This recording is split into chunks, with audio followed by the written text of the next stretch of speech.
So President Trump has been not president for 2 days, and the mainstream media and so many people are acting like he never existed. They talk about impeachment. That's about it. Look, I know we have a new president, but Donald Trump changed the world. He changed American culture. He changed American politics. And this is totally bizarre for me that he's not still in office. And we're not hearing from him on Twitter, of course. But here's the deal. I hear he's relaxing and playing a lot of golf. He's done that before, but not under these circumstances in a long time where he's not needed somewhere. And I think it's probably pretty good for him, this kind of relaxation. Let's face it, he did not take a vacation basically in 4 years. He's said to think very well on the golf course. Yeah, that's where he gets some of his more creative impulses. I hope he's having a good time. He did say he'll be watching and listening and seeing what's happening. We may not hear from him for a while, but Mr. President, we are thinking of you and anxiously awaiting your next move. Meanwhile, Joe Biden is actually trying to get used to being the commander-in-chief.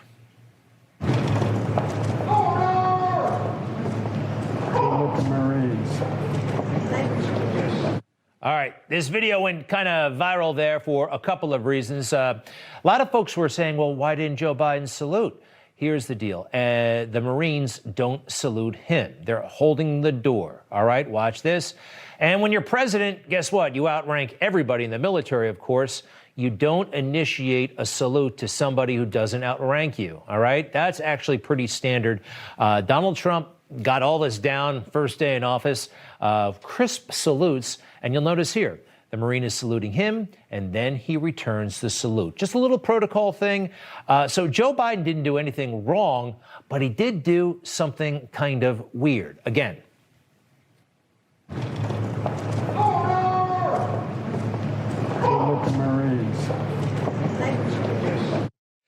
Now, as to why he said that, I have no idea. I've heard the rumors that he had something in his ear, his mind or whatever, told him to do that. I don't know what's going on there. Joe does a lot of things that are off, let's face it.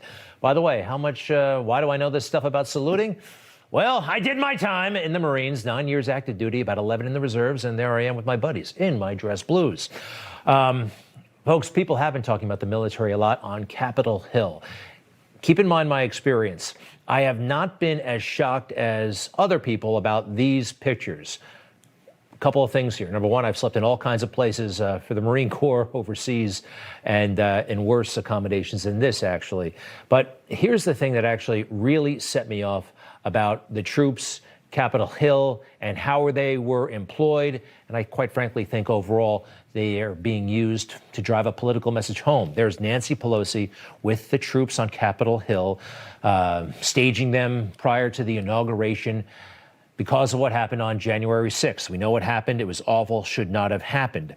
But having these troops, as conspicuous as they were, and having the security situation almost over the top, quite frankly, they were trying, I believe, to convey a message that Trump supporters were thinking about doing something bad at the inauguration.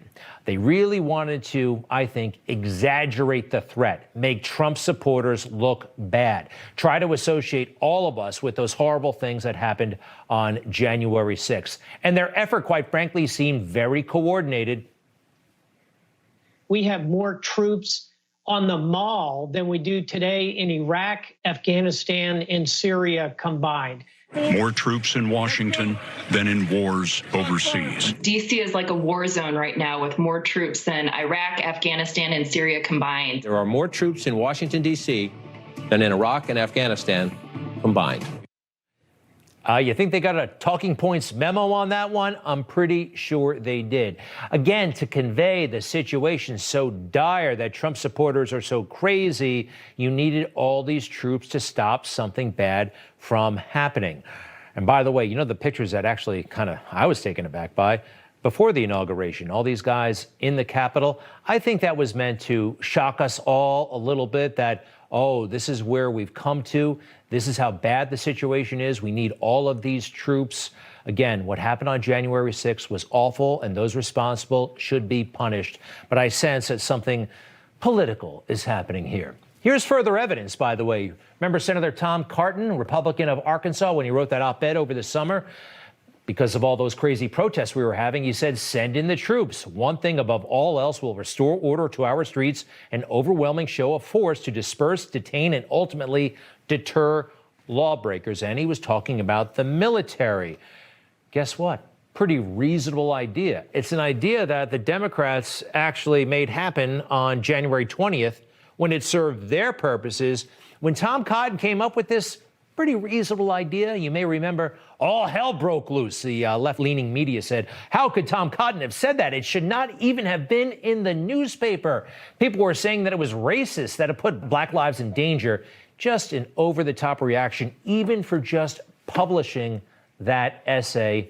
Then Nancy Pelosi and Chuck Schumer just snapped their fingers, and it happened. Again, military, they're great when they are protecting Democrats. They are a menace when they are protecting Donald Trump or private businesses that don't want to be looted. Here's the thing, folks. As we go forward under this Biden administration, I consider myself part of the opposition. All right, fair enough. You probably are on the same side, but I don't want to call it the resistance. Do you remember that? That was the big thing under Trump. Resist, resist, resist. It has actually both a positive and negative connotation. The negative part, well, it goes back to World War II. People who resisted the Nazi occupation. Now, they were heroes, but they were saboteurs. They took up arms like these French women. They blew up bridges. They wanted to stop Nazi government in France, and that's good. So here, I'm just opposing what Joe Biden says and does for the most part. I don't want to take down the systems of government, and neither do you. It's an important distinction that we on the right are sure to make. On the left, no, they just embrace resistance. Vive la resistance, right? Here's a problem. When you are coddled by the press, like the Biden people were, when you finally get power, you're really rusty because the press are starting to show signs of aggressiveness, and they're not ready. Why weren't President Biden and all members of the Biden family masked at all times on federal lands last night if he signed an executive order that mandates masks on federal lands at all times? At the inaugural At the Lincoln Memorial, yes. I think, Steve, he was celebrating an evening of a historic day in our country, and certainly he signed the mask mandate because it's a way to send a message to the American public about the importance of wearing masks, how it can save tens of thousands of lives. We take a number of COVID precautions, as you know, here in terms of testing, social distancing, mask wearing ourselves, as we do every single day. But I don't know that I have more for you on it than that. Talk about making it up while you go along. She doesn't know what she's talking about. Again, if they had a real campaign and reporters treated them aggressively like they do Republicans, I think she would have been better at handling that. It gets a little bit better, actually. But as Joe Biden often talks about, it is not just important the example of power, but the power of our example. Was that a good example for people who are watching who might not pay attention normally?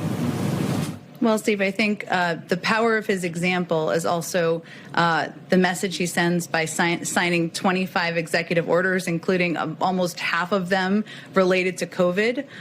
The requirements that we're all under every single day here to ensure we're sending that message to the public. Yesterday was a historic moment in our history. He was inaugurated as president of the United States. He was surrounded by his family. We take a number of precautions, but I think we have bigger issues to worry about at this moment in time. Wait a second. Wearing a mask for the first 100 days of his administration, that was the biggest thing. They kept on pushing that. Now they're blowing it off and saying you don't have to wear a mask when you celebrate. Is that what I heard? And what else did Joe say about example, like the reporter mentioned? And will lead not merely by the example of our power, but by the power of our example. Sounds great, but once again, empty slogans. A little while later, he signed that executive order. Everybody must wear a mask on federal property. And Joe shows up to some famous federal property, the Lincoln Memorial, without a mask. And he's walking, of course, all over the White House without a mask. Again, just a lot of symbolism, just a lot of words, certainly not leading by example. But some of those executive orders, there is some substance there, some thrust, and some of it actually is pretty scary.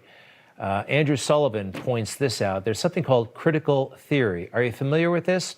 Look, everybody believes in equality, right? Everybody, no matter your race, color, creed, whatever, everybody deserves a chance in America, and no one should be discriminated against.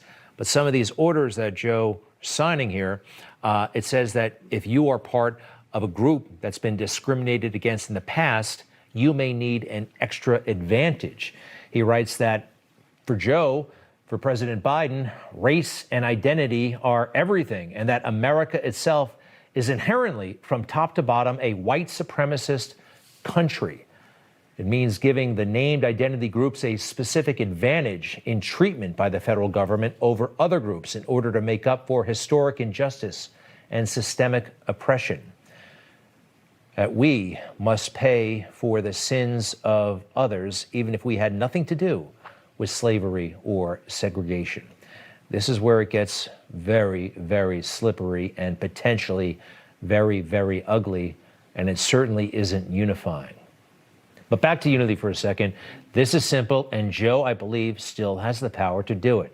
President Biden, if you were to come out right now and tell Congress to drop the case against President Trump, wow, that would go a long way. President Trump has 75 million admirers, followers, people who voted for him.